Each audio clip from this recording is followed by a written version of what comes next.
All right, welcome everyone. We're going to do a short standing yoga practice today, and we're going to work on stability. When people ask for stability, I think oftentimes we're confusing that with strength. But stability is a little different than just our ability to be strong, to move weight, or to move load with the muscles of the body. Stability requires us to be in control of our movement, to be able to coordinate our movement. So the brain and the body need to work together in order to feel stable, right? We are going to use a couple of tools to help build more of a sense of stability, more of a sense of where our bodies are in space, and to add a little bit more of that control and coordination so that you can really start to learn what that feels like. We are going to use a wall. So you're going to want a space of wall you can stand in front of, a little bit of space out to your sides. And then we're going to use a yoga block. If you don't have one of these, a box or Tupperware that's a similar shape and size would work for you. Or you may be able to make this work with a rolled up towel or something like that as well. This is going to provide some of the support from outside our bodies so that we can really feel what's going on inside our bodies. We're going to start standing at the wall. You will probably want to put your feet a little bit forward of the wall because we need to make space for the curves of the body. You are going to have somewhere in the back of your hips against the wall, somewhere in your upper back against the wall. You may find that if you really relax here, that your head and your shoulders sit forward of the wall, and I'm going to encourage you to let that happen. This isn't about any kind of imposed, externally valued posture. This is about just standing and feeling. You're going to notice as you're here that contact with the wall, where your body is away from the wall, as well as any differences that you perceive between the right and the left as you're just standing here. Maybe one shoulder is a little more on the wall. Maybe one shoulder feels a little bonier than the other. Maybe there's a difference in the pressure between the hips. So this is going to tell you something about how you're standing. You're just going to notice what you notice. Don't need to fix anything. And then we're going to step the feet maybe even a little further away from the wall, maybe about a foot, a little bit of space between the feet. And we're going to take your box or your yoga block and we're going to put it between your thighs. Now, some people prefer this wider setting. Some people prefer to have it a little narrower. A lot of that has to do with the shape and size of your own body. So you're going to make it work for you. We want that block to be able to stay there without a whole lot of effort from you, if possible. Blocks are not infinitely adjustable, so we do what we can do, right? But I'm not having to squeeze the block for it to stay there. It's just going to be there. And then what I'm going to do is I'm going to bend my knees and let my body slide down the wall like it's coming down in an elevator. And I'm going to slide myself back up. So simple chair pose variation, we're back further than we would be in a freestanding chair pose because the wall is providing support, so we don't have to manage the center of gravity in the same way. You may have your knees going in front of your ankles, and I am totally okay with that as long as it feels good. First thing you're going to notice is whether you're squeezing or dropping that block as you're coming up and down, or you might feel some in and out wobble of your legs as you're coming up and down.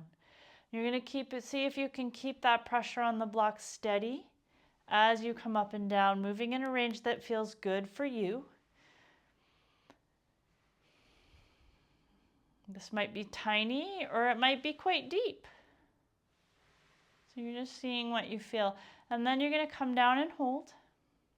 This may not be your deepest, somewhere you feel comfortable holding. As you hold, you're going to maintain that pressure steady on the block, staying as relaxed as you can in your body. And if you want to, you can see how it feels to bring the arms up. Now, as you do this, you may notice that you're back bending away from the wall, or you're otherwise changing your connection with the wall. So you're going to try to maintain that connection with the wall as you bring the arms up. And then you might let the arms come wider or bend the elbows if that's what really allows you to remain connected to the wall as you were before. or you could just have your hands down if you prefer. So taking a few breaths here, and then as you come up, you see if you can keep the pressure on the block constant as you come up. You're going to remove that block, maybe step away from the wall for a moment. Take a few breaths just to feel. From here, we're going to put the block to the side for now.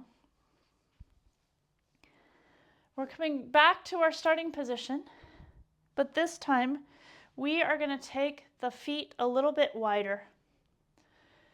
Not so wide that you start to feel your low back tipping away from the wall or anything like that. Just a little bit more space between your feet. We're going to think about lifting your toes of one foot, rotating out about 45 degrees from the hip, and then placing the toes back down. We don't want to feel a whole lot of movement of the pelvis or the rib cage on the wall as you're moving your foot. So just the leg moves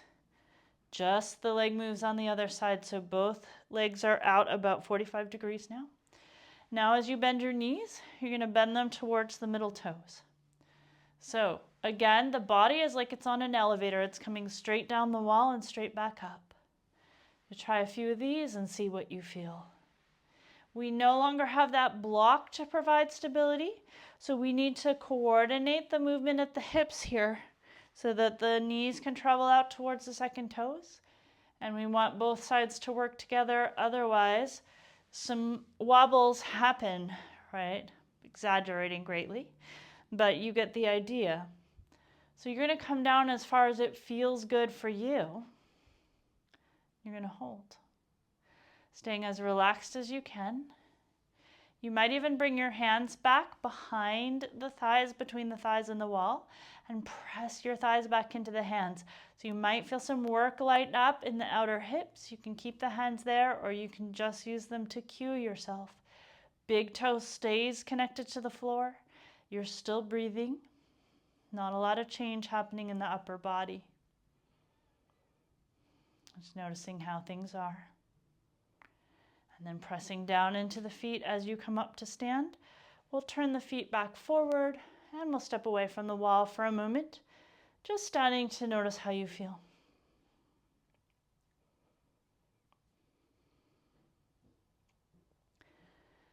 Now we're going to take your block. We're bringing the back of the body back to the wall again.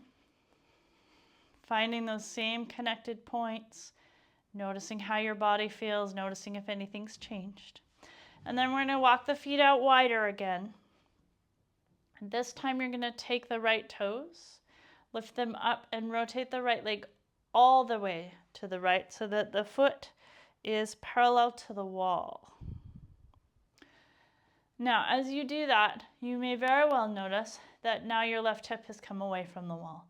And that's just a sign you don't quite have this much rotation in your hip. You may, some people may, but a lot of us don't. So as you're rotating, you're going to rotate as far as you can. And then if the pelvis follows, the pelvis follows. The wall provides you with information. So you may very well have one hip on the wall and one shoulder on the wall. And the other side may be away from the wall now. So you're just going to notice that that's the case. From here, we're going to bend this right leg towards the toes.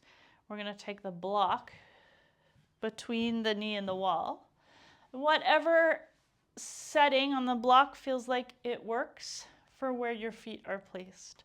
So you're going to press this right knee back towards the wall. Now you're going to notice as you came over, as you bent this knee, this hip had to move too, so your pelvis isn't tipping over.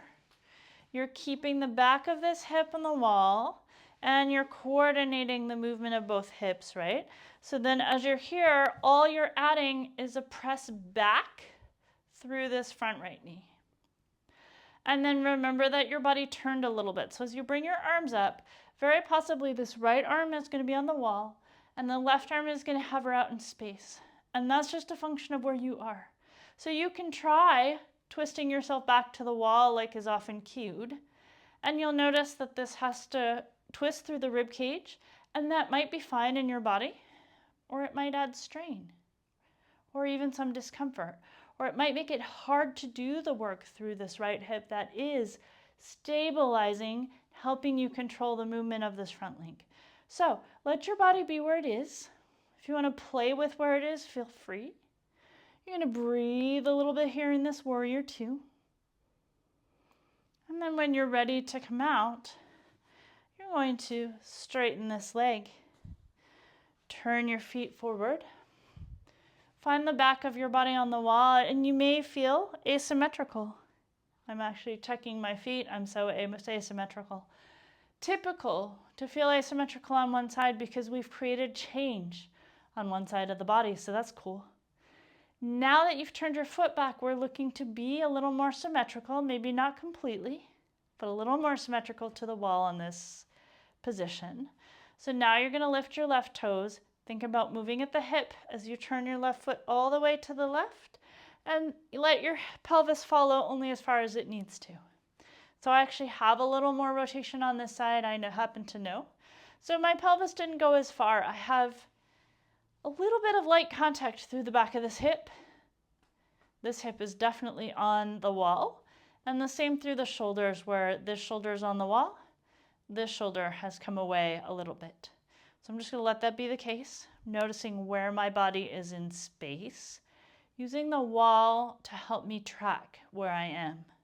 And then as I bend this left knee, there's some movement through the ankle, the knee, and the hip on this side, but I need to move through this back hip as well. I'm going to come in, knee tracks towards the toes, and then I'm going to place this block between my leg and the wall, and I'm going to press my leg into the block, using that to help generate some strength in the outer hip, to help maintain the positioning of this hip so that I am controlling the way that I'm moving here. And then if it feels good, I'm going to bring the arms up. Now as I bring the arms up, I can kind of play with, do I want to turn towards the wall? Did you see me lose my leg? Probably not. But I lost track of the muscles in this outer hip as I did that. So I'm just going to stay here so I can be strong through the hips, having my arms one on the wall and one away from the wall, breathing and feeling.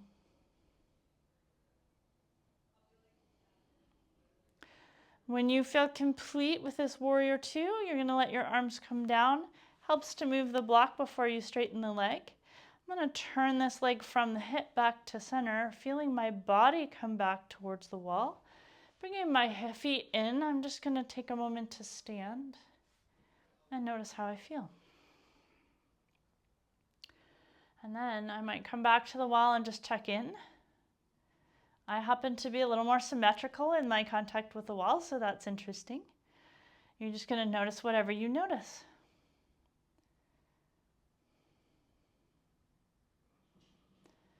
So there are all kinds of ways we can use props, including the wall, to help us track where our bodies are in space, to help build muscular engagement around the hips, our shoulders, or elsewhere, to help us track how our bodies are moving.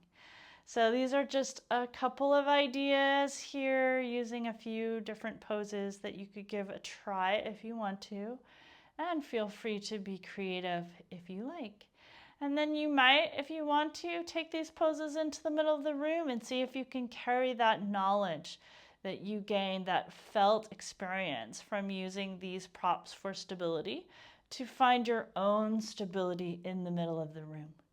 If you have any questions or you want to share what you experienced, I'd love it if you do that in the comments.